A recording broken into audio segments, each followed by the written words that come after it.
नमस्कार विद्यार्थी मित्रांनो, आत्तापर्यंत आपण बघा हेल्पिंग व्हर्ब पाहिलेला आहे. त्यासोबतच पुढील जो काही भाग होता की मॉडेल ऑक्झिलरीज पाहिलेलं आहे. तर विद्यार्थी मित्रांनो, आज आपण पाहायचं आहे मॉडेल व्हर्ब फ्रेजेस. अनेकदा आपण काय करतो बघा, इंग्रजी बोलताना किंवा पुस्तक वाचताना आपल्याला काही शब्द दिसतात, जसे कुड हॅव, त्यासोबतच should have, have to, had to असे शब्द आपल्याला दिसतात आणि विद्यार्थी येथेच गोंधळात पडतात. तर विद्यार्थी मित्रांनो, आज आपण हे ॲडव्हान्स शब्दही अगदी सोप्या भाषेत शिकणार आहोत, जेणेकरून परीक्षेतील कठीण वाक्य ही तुम्हाला अगदी सोपी वाटतील. तर विद्यार्थी मित्रांनो, जो काही पहिला आपला मॉडेल व्हर्ब फ्रेज आहे तर ते आहे बघा की कुड हॅव. आता बघा, मागच्याच व्हिडिओमध्ये आपण काय शिकलो होतो बघा, कुड म्हणजे काय, करू शकत होता किंवा होती. पण आता कुड हॅव, तर विद्यार्थी मित्रांनो, आता जे काही आपण पहिले 2 लेक्चर शिकलेले होतो की हेल्पिंग व्हर्ब असू दे किंवा मॉडेल ऑक्झिलरीज असेल, जर तुम्हाला हे व्हिडिओ पाहिजे असतील तर एकदा मराठी लेक्चरवालीला नक्की भेट द्या. तर बघा, जो काही पहिलाच व्हर्ब फ्रेज आहे तर तो आहे बघा कुड हॅव. काय आहे बघा,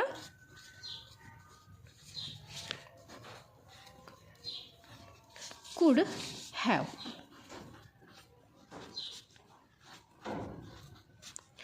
तर विद्यार्थी मित्रांनो, आता ह्याचा अर्थ काय होतो बघा, कुड हॅवचा करू शकलो असतो. काय अर्थ होतो, करू शकलो असतो पण केले नाही. काय आहे बघा, करू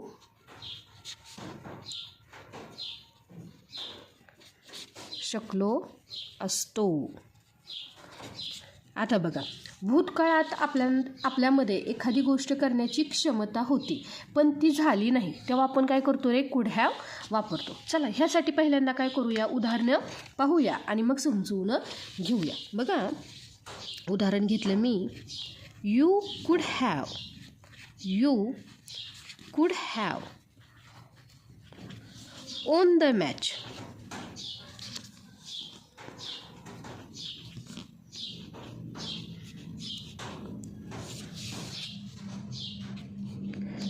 म्हणजेच काय विद्यार्थी मित्रांनो, की तू मॅच जिंकू शकला असतास. लक्षात आलं का?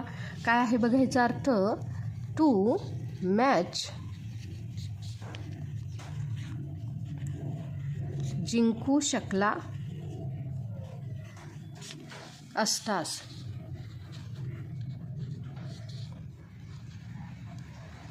तर बघा विद्यार्थी मित्रांनो, म्हणजेच काय, हे भूतकाळात बोललेलं वाक्य आहे की भूतकाळात ती गोष्ट करण्याची तुझी क्षमता होती. लक्षात आलं का, की तुम्ही ती मॅच जिंकू शकला असता पण ती जिंकलेली आहे का रे, तर नाही.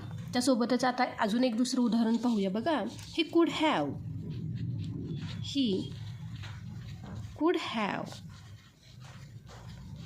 Help us.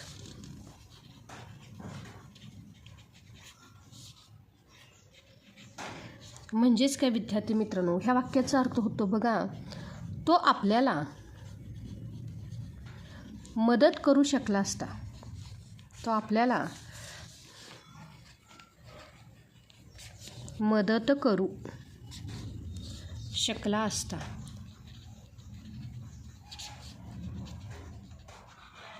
बघा विद्यार्थी मित्रांनो, कुड हॅवचा वाक्यामध्ये उपयोग कसा होतो रे, की ती गोष्ट तू करू शकला असता पण त्याने केली का, तर नाही.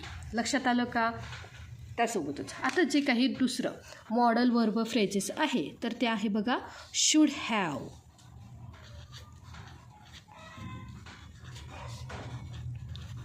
शुड हॅव म्हणजे करायला पाहिजे होते. शुड हॅव करायला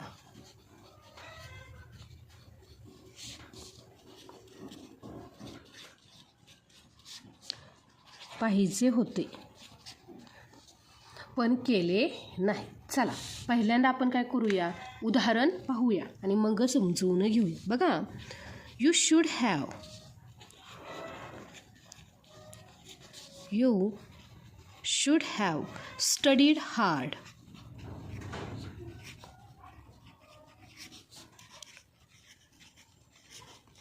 म्हणजेच विद्यार्थी मित्रांनो, बघा ह्याचा अर्थ होतो, तू कठोर अभ्यास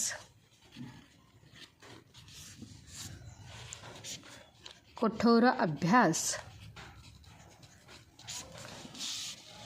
करायला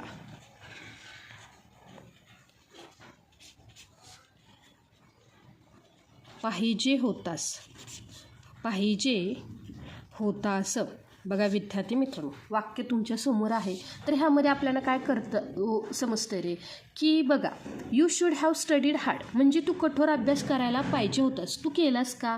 नाही. म्हणजे भूतकाळात एखादी गोष्ट आपल्याला करायला हवी होती, पण ती न केल्यामुळे आपल्याला काय होतं रे, पश्चाताप होतो. लक्षात आलं का?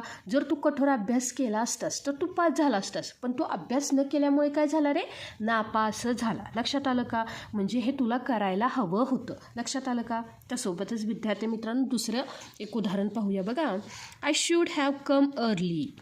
I should have come early, म्हणजेच काय, मी लवकर यायला पाहिजे होते. मी लवकर यायला पाहिजे होते.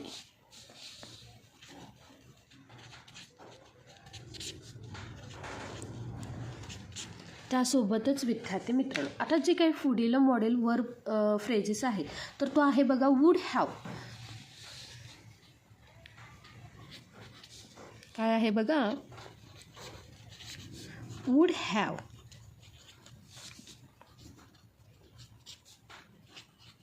आणि ह्याचा अर्थ होतो बघा केले असते.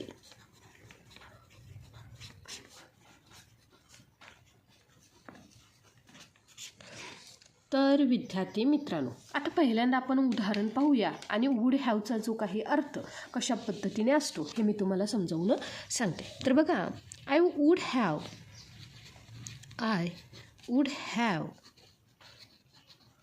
गॉन देअर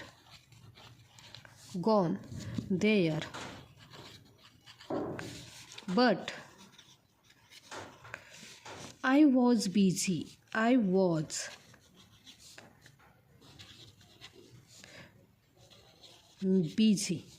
चला विद्यार्थी मित्रांनो, पहिल्यांदा इथे अर्थ समजून घेऊया. मी तिथे गेलो असतो. मी तेथे गेलो असतो, पण मी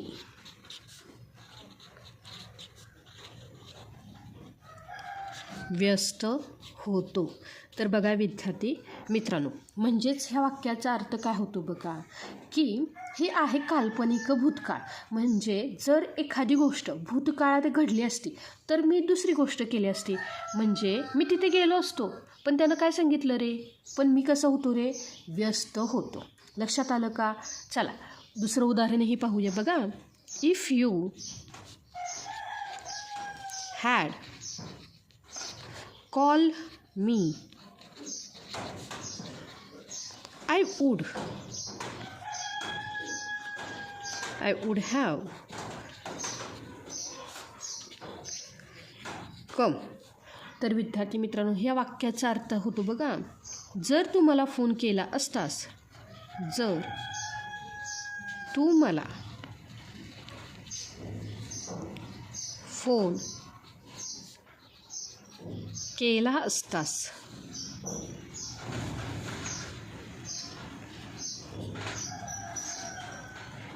तर मी आलो असतो.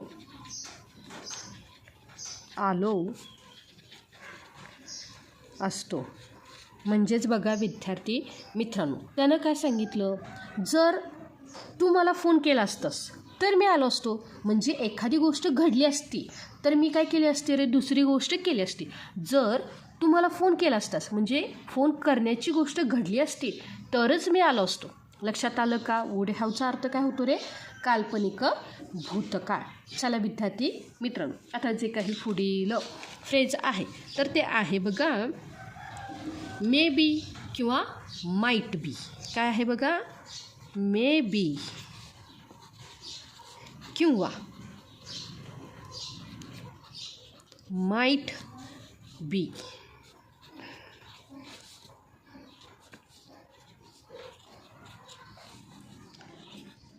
मे बी किंवा माईट बी, आणि ह्या दोघांचाही अर्थ होतो कदाचित असेल.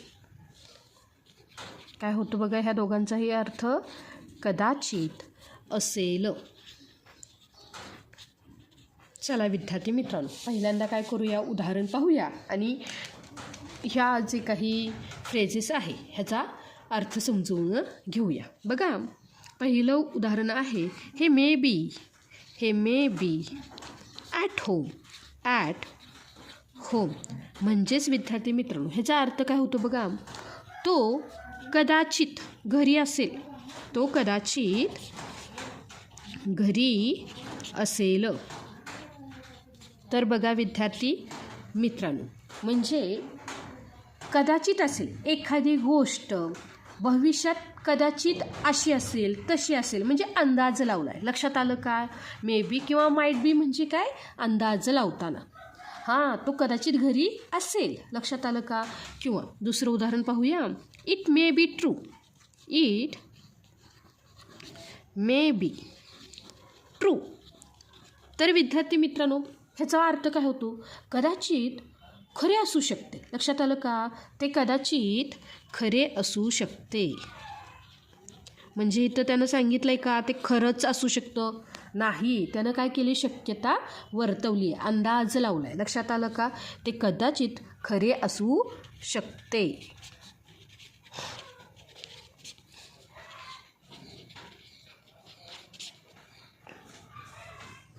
विद्यार्थी मित्रांनो, आता जसं आपण काय केलं बघा की मे बी किंवा माईट बी म्हणजे काय आहे रे, की कदाचित असेल. तसेच जो काही पुढील फ्रेज आहे तर तो आहे बघा मे हॅव. काय आहे बघा, मे हॅव. आणि ह्याचा अर्थ होतो बघा कदाचित केले असावे. कदाचित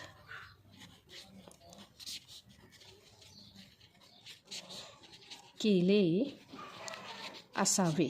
तर विद्यार्थी मित्रांनो, आता भूतकाळात एखादी गोष्ट कदाचित घडली असावी त्यासाठी काय होतो रे, या मे हॅवचा वापर होतो, म्हणजे भूतकाळातील अंदाज. लक्षात आलं का? चला ह्यासाठी काय करूया, उदाहरण पाहूया की बघा he may have reach Mumbai. Reach Mumbai म्हणजेच ह्या वाक्याचा अर्थ होतो बघा तो कदाचित मुंबईला पोहोचला असावा. मुंबईला पोहोचला असावा. लक्षात आलं का? की एखादी गोष्ट काय होते रे, घडली असावी, तेव्हा आपण काय करतो रे, मे हॅवचा वापर करतो. त्यासोबतच पुढील जे काही फ्रेज आहे तर ते आहे बघा मस्ट बी. काय आहे, मस्ट बी. आणि मस्ट बीचा जो काही अर्थ होतो तो होतो नक्कीच असेल किंवा असायलाच हवे. काय आहे बघायचा अर्थ, नक्कीच असेल किंवा असायलाच हवे. असायलाच.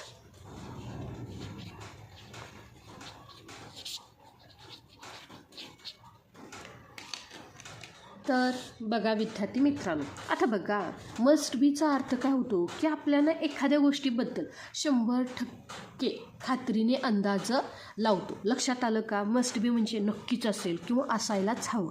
चला ह्यासाठी उदाहरण पाहूया. बघा he must be hungry. He must be hungry म्हणजेच काय, ह्या वाक्याचा अर्थ होतो तो नक्कीच भुकेला असेल. लक्षात आलं का? तो नक्कीच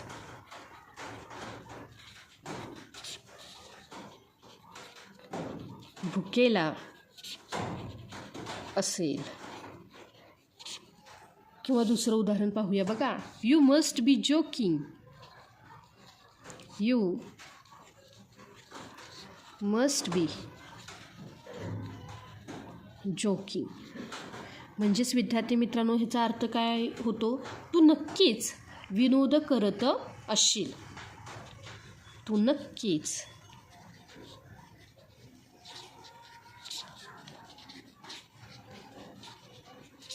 विनोद करत असशील.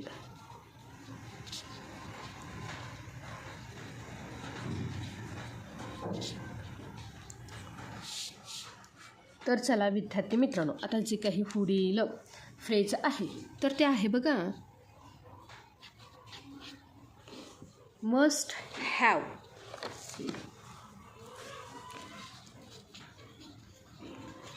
Must have. मस्ट हॅव म्हणजे नक्कीच केले असणार. मस्ट हॅव म्हणजे काय, नक्कीच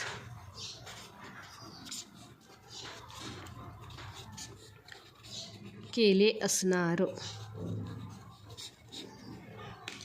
आणि ह्यासाठी विद्यार्थी मित्रांनो म्हणजे बघा, भूतकाळात एखादी गोष्ट नक्कीच घडली असणार असा ठाम विश्वास असणे. लक्षात आलं का, भूतकाळामध्ये. तर ह्यासाठी उदाहरण आहे बघा, you must have seen. You must have scene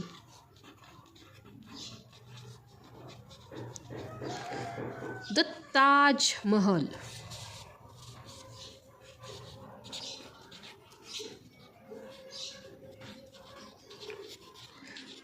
म्हणजेच काय विद्यार्थी मित्रांनो, ह्या वाक्याचा अर्थ होतो, तुम्ही नक्कीच ताजमहाल पाहिला असणार. तुम्ही नक्कीच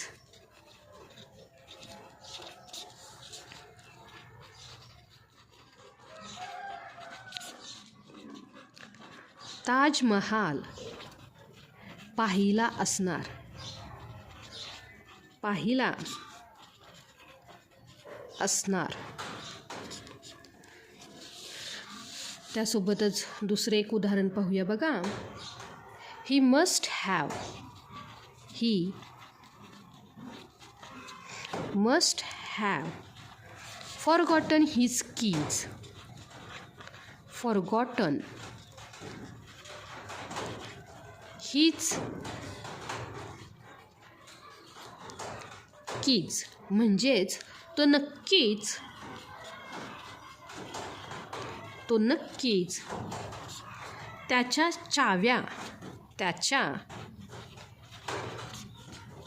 चाव्या विसरला असणार.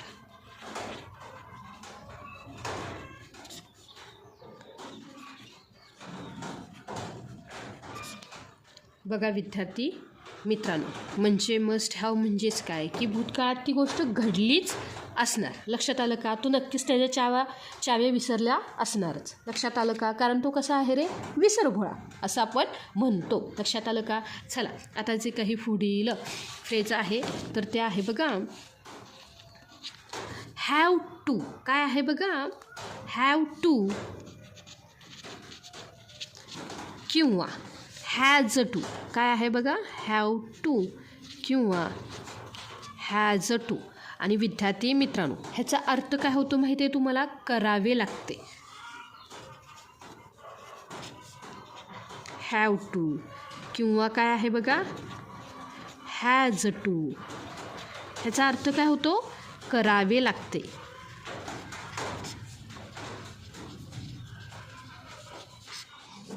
आणि ह्यासाठी वाक्य आहे बघा, की ह्यासाठी एक नियम आहे की बघा इथे मी तुम्हाला टिप देते की हा नियम आहे बघा, जेव्हा वी, यू,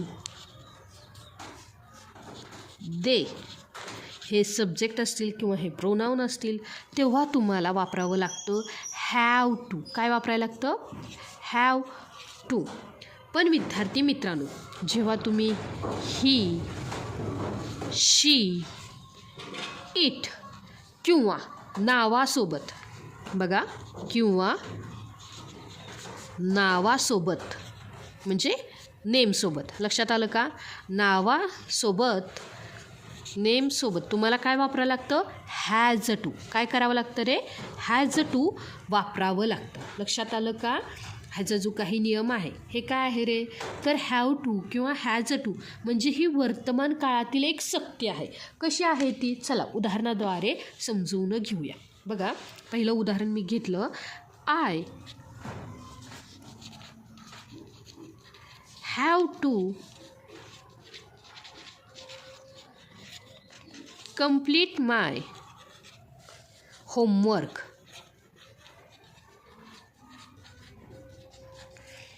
म्हणजेच विद्यार्थी मित्रांनो, ह्याचा अर्थ काय होतो बघा, मला माझा गृहपाठ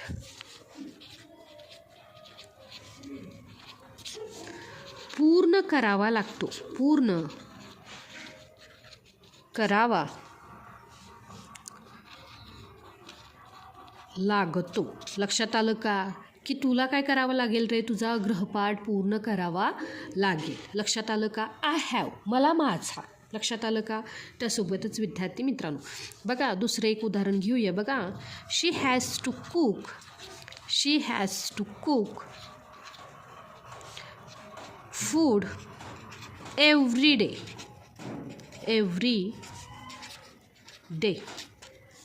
तर विद्यार्थी मित्रांनो, ह्या वाक्याचा अर्थ होतो बघा, तिला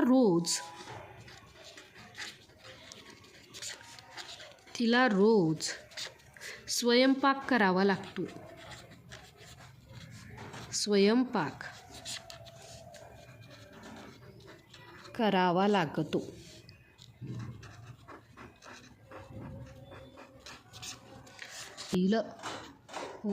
फ्रेज आहे तर ते आहे बघा, हॅड टू. काय आहे बघा, हॅड टू. हाड म्हणायचं नाही, काय आहे बघा हे, हॅड टू. आणि ह्याचा जो अर्थ होतो तो काय आहे बघा, करावे लागले. तर विद्यार्थी मित्रांनो, म्हणजे एखादी गोष्ट मनाविरुद्ध किंवा नाईलाजाने आपल्याला करावी लागते तेव्हा आपण काय करतो रे, हॅड टू. पण हॅड कसं आहे रे, भूतकाळ. लक्षात आलं का. भूतकाळातील तुमची सक्ती असेल किंवा नाईलाज असेल. लक्षात आलं का. चला ह्यासाठी आपण उदाहरण पाहूया. बघा, I had to go to the hospital.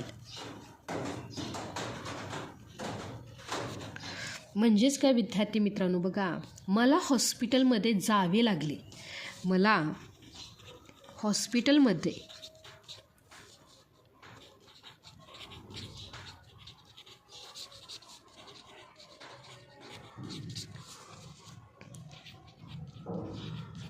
जावे लागले.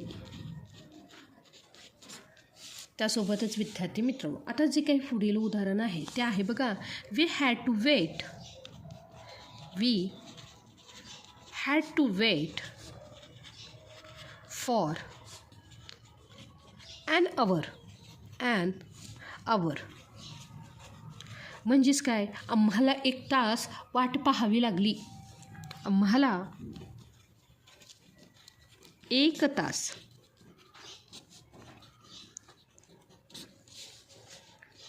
वाट पाहावी लागली.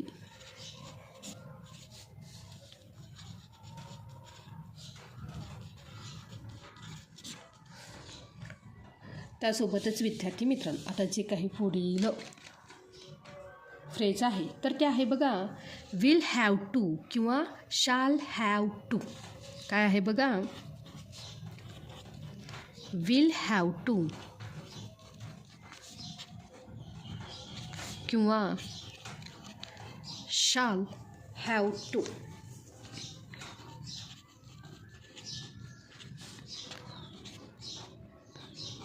विल हॅव टू आणि शाल हॅव टू.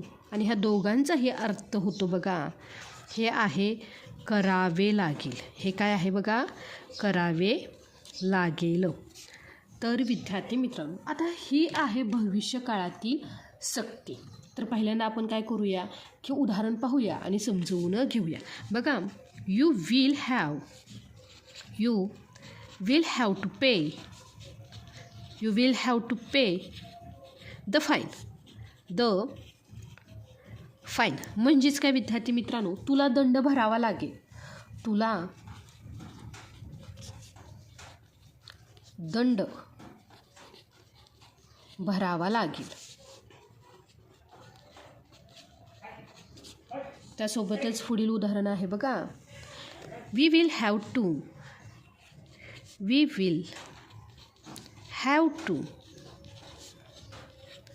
अप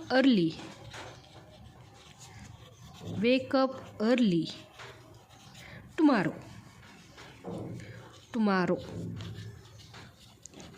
म्हणजेच काय विद्यार्थी मित्रांनो, आपल्याला उद्या लवकर उठावे लागेल, आपल्याला लवकर उठावे लागेल. तर बघा विद्यार्थी मित्रांनो, आता बघा, हे आहे वर्तमान काळातील सक्ती, हॅज टू, हॅव टू. लक्षात आलं का की वर्तमान काळामध्ये ते वाक्य आहे आणि ते वाक्य कसं असतं रे की हे तुला करावे लागते. लक्षात आलं का.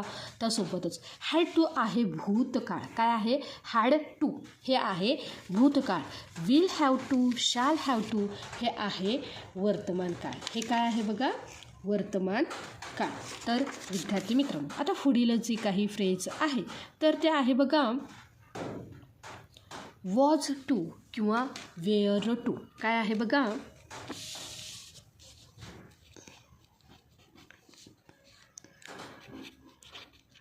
वॉज टू किंवा वेअर टू.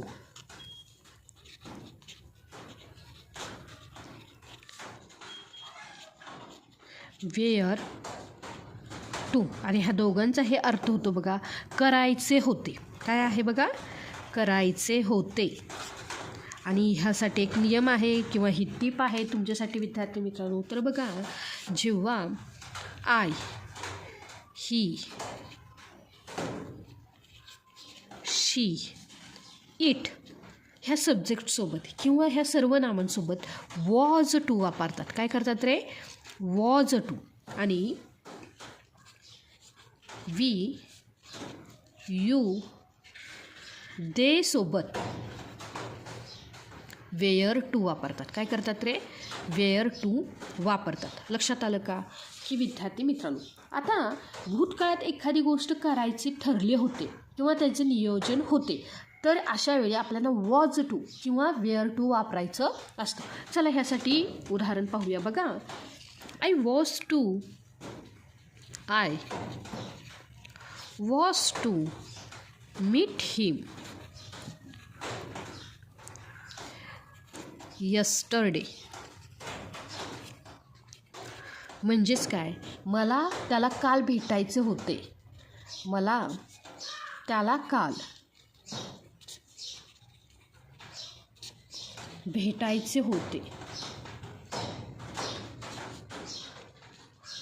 म्हणजेच बघा विद्यार्थी मित्रांनो, इथं काय आहे बघा, ह्या वाक्यातून आपल्याला काय समजतं की मला काल त्याला भेटायचं ठरलं होतं. लक्षात आलं का की माझं हे नियोजन होतं की मला त्याला भेटायचं होतं. लक्षात आलं का, किंवा मला तिथं ते जायचं होतं, माझं ते नियोजन होतं, पण झालं का ते, तर नाही. लक्षात आलं का, मला काल त्याला भेटायचं होतं, ठरलं होतं. लक्षात आलं का. तसंच दुसरं उदाहरण पाहूया. बघा, they were to play a match. म्हणजेच काय विद्यार्थी मित्रांनो, त्यांना मॅच खेळायची होती, त्यांना मॅच खेळायची होती.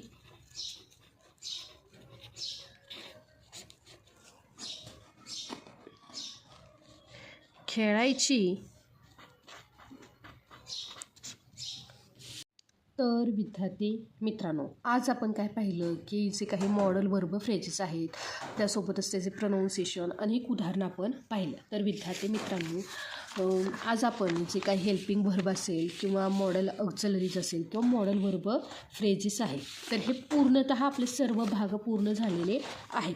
जर तुम्ही याच्या आधीचे भाग पाहिले नसतील तर आपल्या चॅनेलवरील जी काही बेसिक इंग्लिशची जी काही प्लेलिस्ट आहे ही नक्की पहा. त्यासोबतच हा व्हिडिओ तुम्हाला कसा वाटला हे कमेंटमध्ये नक्की सांगा. त्यासोबतच आणखी कोणत्या विषयावर तुम्हाला व्हिडिओ हवा आहे ह्याबद्दल कमेंट करा आणि चॅनेलला लाईक आणि सबस्क्राईब करायला विसरू नका. भेटूया पुढच्या भागात नवीन विषयासह. तोपर्यंत धन्यवाद.